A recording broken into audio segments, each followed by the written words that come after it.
Hola, ¿cómo están ustedes? Estamos en una nueva edición del programa Salud y Educación, un programa de género educativo que aborda temas relacionados con el cuidado de la salud. Y hoy tengo el placer y el honor de invitar a la doctora Marcela López Argüello. ¿Cómo estás, Marcela? Hola, ¿qué tal, Olga? Bueno, contenta de que finalmente podemos hacer un programa, podemos coordinar para hacer un programa. La doctora es médica especialista en terapia intensiva y está a cargo del control preanestésico de la Asociación Tandilense de Anestesiología de la provincia de Buenos Aires. Sí, así es. Bien, tenés a cargo la evaluación de todos los pacientes que van a ir al quirófano por diferentes razones. Un alto porcentaje, sí. Bien. Bueno, contanos un poquito, Marcela, cómo surgió la idea de hacer este consultorio, desde cuándo funciona, cuál es la función en sí. Bien. Bueno, hace ya muchos años, aproximadamente en el año 2003, junto con el crecimiento exponencial de la ciudad de Tandil, donde fue aumentando la población y fue aumentando la demanda, bueno, en todos los tipos de servicios, sea también salud, educación, en general en todos los ámbitos, el hecho de haber mayor demanda hizo que muchas veces el anestesiólogo conozca a los pacientes ya en quirófano. Claro. Y eso hacía que muchas veces el paciente no estuviera en condiciones de salud, quizás condiciones clínicas adecuadas, a veces porque o tomaba medicaciones que no debía tomar antes del quirófano, o porque al contrario, no tomaba medicaciones que sí debía tomar, o porque no se encontraba con el ayuno adecuado. Entonces esto hacía que se demoren mucho los tiempos en quirófano, y en el peor de los casos a veces suspensión de quirófano. Claro. Entonces, bueno, se fue buscando la manera de poder generar un espacio físico básicamente donde uno pueda encontrarse con el paciente y a su vez sacar todas las dudas y prepararlo para esto que es un evento quirúrgico. Y para esto, bueno, aprovechando mis conocimientos en lo que es en terapia intensiva y la evaluación de pacientes de mayor riesgo, se habló conmigo y viajé yo a Buenos Aires y hice todo junto con la doctora Marcela Casais, que es la doctora que se encuentra a cargo del consultorio de evaluación preanestésica del Hospital Italiano de Buenos Aires. Desarrollamos todo y me enseñó a cómo organizar el servicio, a cómo valorar el paciente y cómo todos los lineamientos que ellos seguían a la hora de hacer una evaluación. Obviamente que en el Hospital Italiano el hecho de ser algo más cerrado es todo mucho más ágil, más rápido, porque ellos tienen todo lo que ellos necesitan lo tienen ya simplemente en el mismo hospital. Todo por red, además. Exactamente, ¿no? Todo por red, o sea, es algo un poquito más sencillo. Pero bueno, yo aprendí y tomé todos los conocimientos esos, inclusive los ayunos y todos los lineamientos que seguimos nosotros en anestesia son los mismos que se siguen en el Hospital Italiano de la Ciudad de Buenos Aires. Con todos esos conocimientos volví a Tandil, obviamente como toda cosa nueva.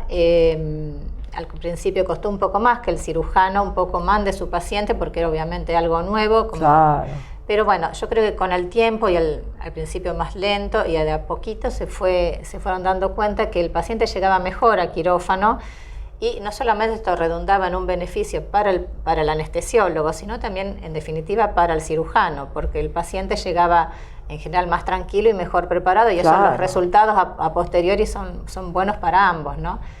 No para ambos, sino para los tres. Para los tres, anestesiólogo, cirujano y paciente. Claro, los intervinientes en el acto quirúrgico. Exactamente. Paciente, cirujano y anestesiólogo. Así que eso, bueno, yo creo que eso fue dando sus frutos y hoy en día la verdad que se alcanza a ver un alto porcentaje de todos los pacientes que van a quirófano, sea ambulatorio.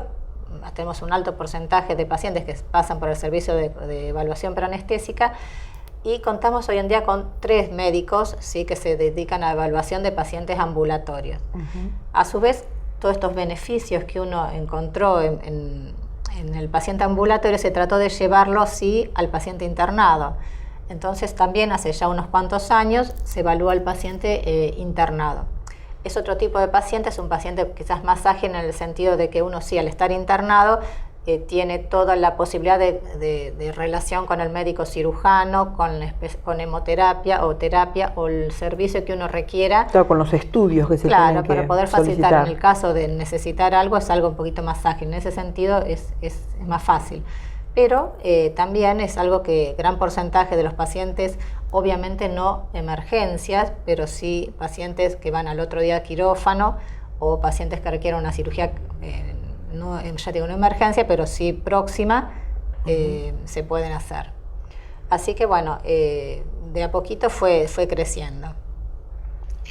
Así que hoy en día sí contamos con una dirección nueva, ya hace más de un año y medio. Sí, que es decila, por favor. En la calle San Martín 763, donde es muy accesible al público con alguna limitación. Claro, pleno centro de Tandil. Es el pleno centro, pero bueno, sí tiene muchos colectivos y tiene lugar para el estacionamiento, cosa de que si es necesario estacionar y dejar al paciente, ¿viste? Esto lo hace más accesible, cosa que en otros lugares era más complicado. O sea, el paciente que camina y que puede deambular fácilmente es fácil, pero el paciente que tiene limitación limitada o porque llega con silla de ruedas o con muletas, tiene esa facilidad de que está mejor el estacionamiento para que se pueda movilizar mejor. Además, algo que quiero destacar es que la Asociación Tandilense de Anestesiología los profesionales que la integran, siempre hacen capacitaciones continuas. Eso es muy importante para destacar, ¿no? A veces los pacientes en la consulta preguntan, porque no saben cómo está organizado el sistema, ¿con qué anestesista me recomendás, Olga? Pregunta seguramente. Con cualquiera de ellos. Yo me operaría con cualquiera de ellos porque son profesionales que están muy bien capacitados, todos especialistas, que eso también es importante decirlo, y siempre hacen capacitaciones continuas. Después vas a hablar un poquito de eso también, ¿verdad? Bien, bueno, vamos a una pausa, ¿te parece bien? En un ratito volvemos y gracias por acompañarnos.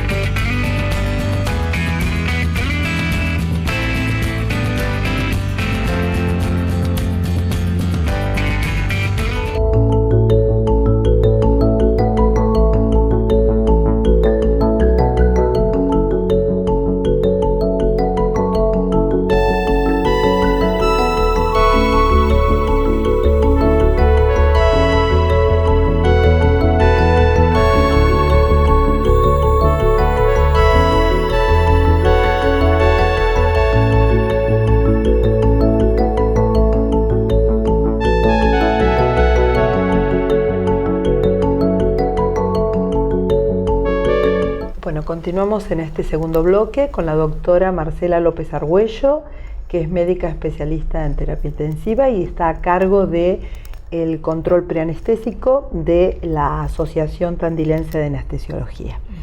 Bueno, Marcela, hiciste una muy buena introducción y muy clara en el bloque anterior de cómo se originó este consultorio.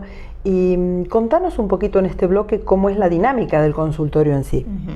Bueno, como cualquier consultorio, sí, funciona con turnos. En general, nosotros tratamos siempre de agilizar y facilitar eso. No son turnos nunca que son ni a largo plazo ni nada, sino que más o menos se concretan en relación a la urgencia que tenga el paciente. Pero siempre hay mucha gente que viene de las localidades vecinas. Entonces tratamos de que el paciente que viene de afuera siempre, de alguna forma, si no tuvo turno, tratamos de que también tenga la prioridad, ¿no es cierto? Que tenga, o sea, también pueda consultar, lo hacemos si espera un poquito eso, pero tratamos de que se vaya ya con todo organizado y que coincidan las consultas con cirujano y anestesiólogo. Claro.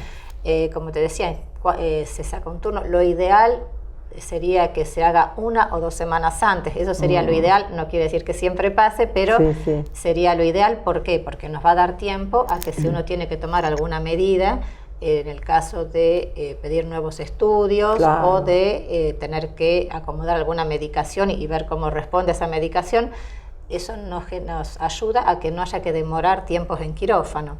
Entonces, eso sería lo ideal. Que a veces lo ideal no es lo real. A veces, exactamente, no siempre ocurre, pero eso sería, digamos, lo que nos da mayor tranquilidad en tiempo.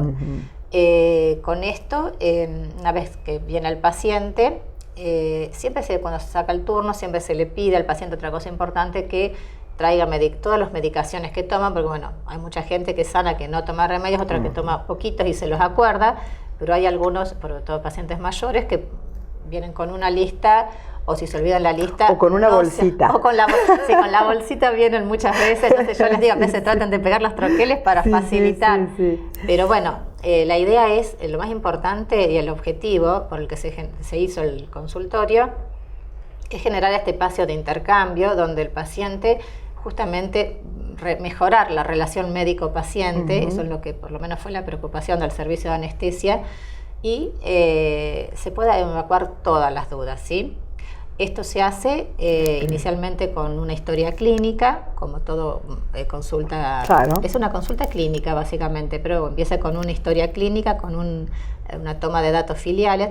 Una cosa importante a recalcar es que hoy en día se hace todo de forma digital y los datos del paciente ya nos quedan para saber conocerlo, inclusive como están todos los sistemas en red, ya todos los anestesiólogos, claro, cuando está en el quirófano ya está esa información, claro, ahí. Ya antes de salir del paciente, del consultorio, inclusive ya tienen la disponibilidad de que en el caso de que haya que conocer algo, todos los lugares puedan tener acceso, por ejemplo, si es necesaria una terapia, entonces ya se conoce al paciente. O sea, el hecho de que sea así todo digital o informatizado nos permite eso.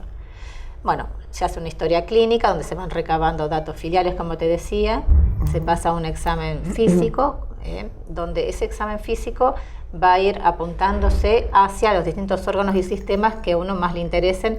Y esto, bueno, obviamente que se hace un esquema general, pero uno va, dependiendo del paciente que tenga delante y el tipo de cirugía también al que va, porque eso es importante, se va profundizando o indagando más hacia un órgano o un sistema. Claro. Una vez que uno hace un examen clínico, bueno, obviamente que es importante el peso y la talla porque nos va a servir para sacar su índice de masa corporal, porque también claro. El peso en sí es un factor de riesgo. Y pasamos a los exámenes complementarios. Los exámenes complementarios son... Hoy en día se nos tendríamos que guiar por las guías de recomendación de evaluación preanestésica. La verdad es que habría que pedir muchísimas cosas menos. Pero por una cuestión muchas veces legal, uno sí, básicamente todos los pacientes llegan con un electrocardiograma, coagulograma, claro. ¿Sí? Pero bueno, la realidad es que lo que demuestran sí las guías es que cuando uno pide muchas más cosas, la realidad es que en vez de ayudar, muchas veces entorpecen los resultados. Pero bueno, por ejemplo, no, para una cirugía de rodilla no es necesario pedir una placa de tórax. Antes por ahí se tomaba como rutina, pero solamente se puede llegar a pedir en el caso de que realmente el paciente tenga una patología, y por eso es importante este tiempo del consultorio. Hacer la evaluación. En ese momento, si uno surge de tener que para una cirugía pedir algo más, bueno, nos da ese tiempo. Pero también es un tiempo importante para escuchar al paciente. Eso es importante porque uno lo que busca es no solamente atender lo físico, que llegue en buenas condiciones de salud, sino también la parte emocional. Porque te habrá pasado a vos también en el consultorio que va una paciente a control y de repente sale del consultorio con que tiene que ir a quirófano y se abre toda una serie de incertidumbres y cosas que bueno, el consultorio sirve para eso, ¿no? Para tratar de despejar las dudas y los prejuicios, porque la gente tiene muchas veces temores infundados. Entonces, a mí me pasa muchas veces y me causa un poco de gracia porque antes de que se siente me dice, yo le tengo miedo a la anestesia. Quizás vaya a una cirugía cardiovascular inclusive, pero no le tengo miedo a la cirugía, le tengo miedo a la anestesia. Y uno le pregunta, ¿por qué le tiene miedo a la anestesia? No sé, pero le tengo miedo a la anestesia. Entonces, esas cosas que han venido de generación en generación, es importante tratar de desmitificar un poco lo que es la parte de la anestesia, que obviamente ningún procedimiento tiene un riesgo cero, eso es importante saberlo. Todo procedimiento, ni siquiera cruzar una calle, es seguro. Obvio. Pero lo que uno hace justamente con todo esto es minimizar los riesgos, no te digo a cero, pero sí minimizarlos totalmente. Entonces, también nos sirve este espacio para conocerlo al paciente y saber si el paciente tiene alergia, si son alguna alergia conocida, porque si, por ejemplo, tiene alergia a una solución yodada, a un Parvinox, bueno, entonces tiene que avisarse en quirófano que haya otro tipo de antisépticos, como clorexidina u otra cosa, o alergias al yodo, o alergia al látex. Alergia al látex, Y bueno, algunos tipos de alergia conllevan por ejemplo, a algunas asociaciones que uno también tiene que descartar. Por ejemplo, no sé, las alergias lácteas algunas veces son también asociadas a espina bífida, cosas que, bueno, dependiendo del tipo de cirugía, o sea, nos va a servir todo este interrogatorio para ir dirigiendo, en función de la cirugía y la anestesia, qué cosas pedirle. Una vez que uno hace todo este examen físico, se verá si es necesario pedirle, porque bueno, tiene un examen con alguna enfermedad, algún proceso respiratorio, se pedirá placa de tórax, se pedirá interconsulta alguna especialidad, o sea, o se hace volver al paciente siempre porque a su médico de cabecera, porque obviamente es un paciente como prestado para anestesia. Lo que uno va a hacer es derivarlo, si es necesario, algún especialista o hematología. Bueno, estaban hablando en otros programas tuyos de trombosis, y el hecho de antecedentes de trombosis es algo que también se evalúa. Claro, por la inmovilización. Exactamente, para hacer prevención. Seguro. De eso, o bien prevención de también endocarditis infecciosa, el uso de antibióticos. Claro. Previo a procedimientos quirúrgicos. Todas cosas que se hacen y que se rescatan de ahí. Bien. Bueno, ¿te parece que vayamos a una pausa, Marcela? Bueno. Y en un ratito volvemos. Gracias por acompañarnos. Nos vemos en un ratito.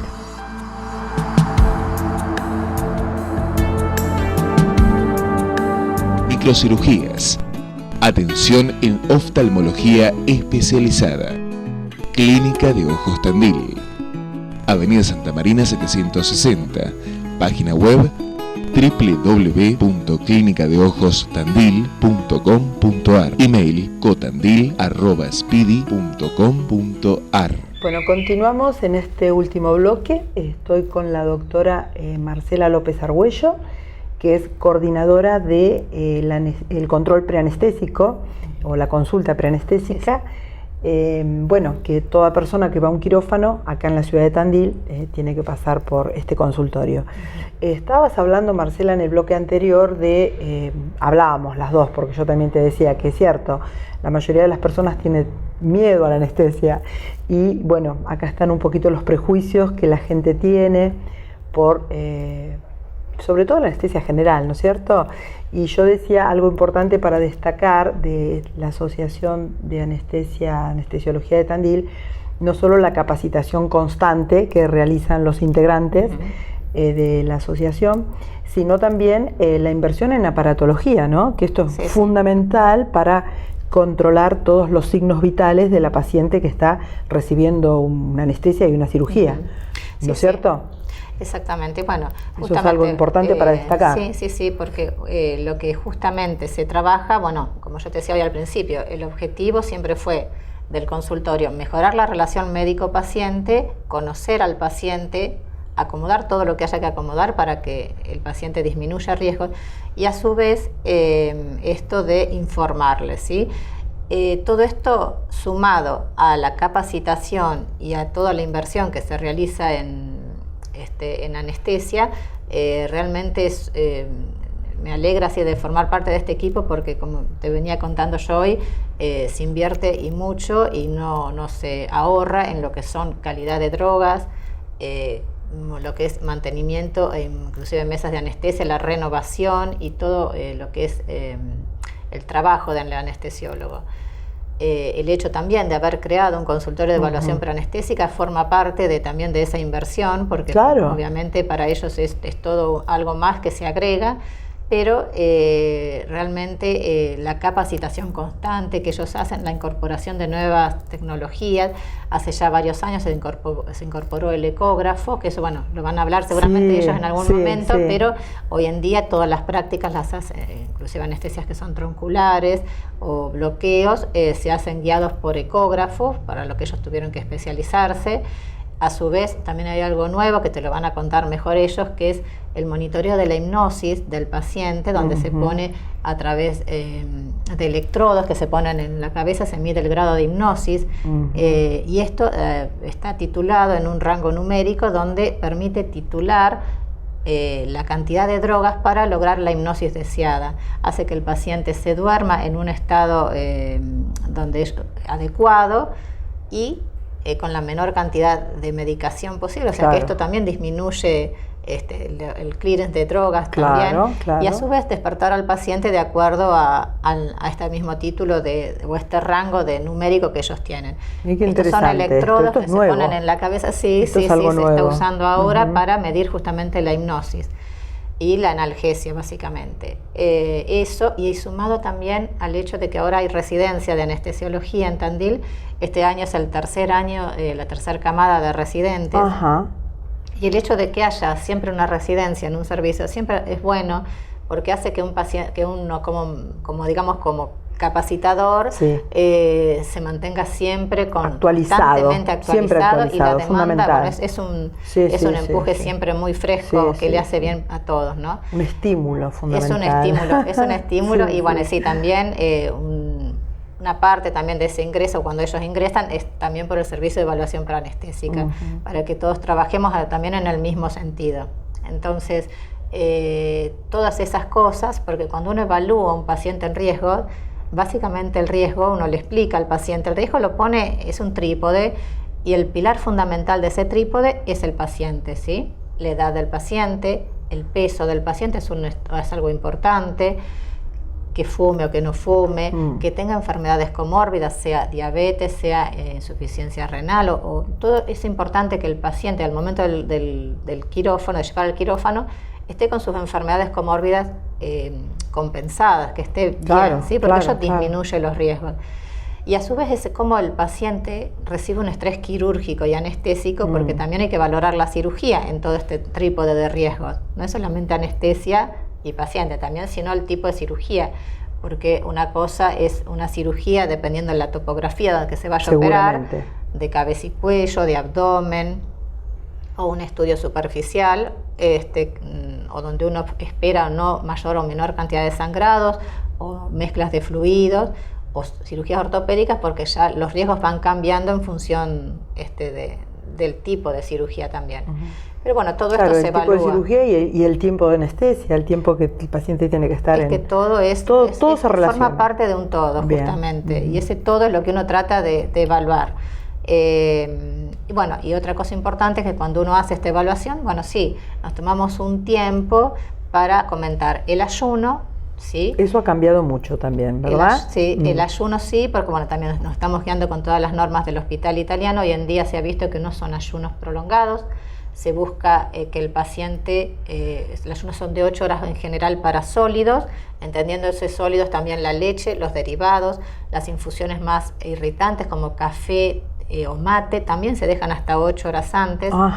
Y en lo que uno puede tomar entre esas 8 horas hasta las 2 horas antes, en general son líquidos claros, que el volumen no se va a tomar un botellón, pero puede tomar un vaso, una taza por hora aproximadamente entre las 8 horas hasta las 2 horas antes. Agua, té negro, té sin leche, con o sin azúcar, o algún agua saborizada sin gas, va a permitir que el paciente llegue con una buena presión, sin tanta sensación de hambre, y a su vez vaya con un nivel de azúcar adecuado, porque los ayunos anteriores eran tan largos que si no el cuerpo lo pone como en una exigencia de empezar a degradar otras sustancias para tener un nivel de azúcar adecuado para el cerebro. Entonces hoy en día sí han cambiado los ayunos. Y otra etapa importante es cómo hacer con los remedios, o sea, qué sí hay que tomar, qué no hay que tomar. ¿Qué tiene que suspender ese día? ¿Qué es lo que tiene que tomar? Exactamente, bueno, eso se dedica un tiempo, y sobre todo los pacientes mayores, también los pacientes pediátricos, es un momento especial, porque bueno, yo ahora no te lo traje acá, pero si te voy a acercar, tenemos un librito que también se trabaja en el hospital, el hospital italiano, donde se le comenta al paciente, aunque sea chiquito, se le explica qué procedimiento se le va a hacer en forma muy sencilla, ¿sí? Pero por lo menos si un nene sabe que va a ir a un lugar distinto, donde va a haber muchas luces, que no hay nada que le haga doler, explicarlo en forma sencilla hace que también genere un poco más, digamos, de tranquilidad en los padres y también para el menor, ¿no? Claro, sí, porque esta personita tiene derecho a estar informada, claro que sí. Se les informa y yo te digo, se le toma un tiempo para los padres y para el menor. Qué bueno. Así que bueno, Bueno, la verdad que estuviste muy clara, Marcela, me encantó. Y nosotros vamos cuando presentemos el programa, vamos a poner también un material escrito para que quede sobre cómo son las pautas del control preanestésico, exacto, de la consulta preanestésica. Bueno, ¿hay algo más que quieras decir en relación a esto? Bueno, no, yo creo que hay muchas novedades en la anestesia que estaría muy bueno que la gente sepa que está poniéndose en manos de un equipo que constantemente se está capacitando, y eso la verdad que lo refuerzo mucho porque yo creo que la inversión que se hace en eso es importante, y eso yo creo que suma tranquilidad al momento de entrar a un quirófano. Claro, porque eso no solamente se devuelve en la calidad de la atención y la seguridad. Y también para el cirujano también. Claro, sí, es muy importante. Bueno, y tenemos cosas, más adelante esta recolección de datos y cosas también nos va a servir tenemos algunas ideas nuevas, que eso también estamos trabajando para ver cómo podemos implementar también para el post, de seguir de control del paciente después, ¿no? El postoperatorio. Claro, que eso, en eso estamos trabajando. Y bueno, una cosa importante también, que desde mi lado, cuando voy a hacer una cirugía, siempre esta comunicación permanente que existe entre el cirujano y el especialista en anestesiología. Eso es fundamental, porque eso nos comunicamos en relación a los factores de riesgo, a los tiempos de la cirugía, el tipo de cirugía, eso es muy importante. Sí. Y es bueno también porque mejora en sí la relación entre todos los participantes, que básicamente son 3. Inclusive los miedos, porque aparece una cosa tonta. Hay gente que le tiene miedo a una máscara o le tiene miedo a las agujas, entonces eso también es importante consignarlo y que sepa el paciente que para el anestesiólogo es importante que no tenga ningún temor si se puede hacer una práctica usando otra cosa que no sea eso que le está asustando. Entonces, tener ese espacio lo relaja al paciente. Sí, y también estaba pensando que, además de toda la calidad en la función, también se transmite mucha calidez hoy en día con el equipo. Necesita hablar, y eso es fundamental, porque representa la contención, ¿no? Sí. Bueno, Marcelita, nos están haciendo señas, vamos a tener que cortar el programa, terminarlo. Bueno, muchísimas gracias. Bueno, gracias a vos por invitarme. No, por favor, para mí es un placer. Y bueno, gracias a todos ustedes por acompañarme semanalmente, especialmente también a mis auspiciantes, a el Hotel Plaza Hotel, que me permite filmar el programa acá, también a María Isol de María Peinados y a Amalia González, quien me maquilla. Hasta la próxima semana y muchas gracias nuevamente.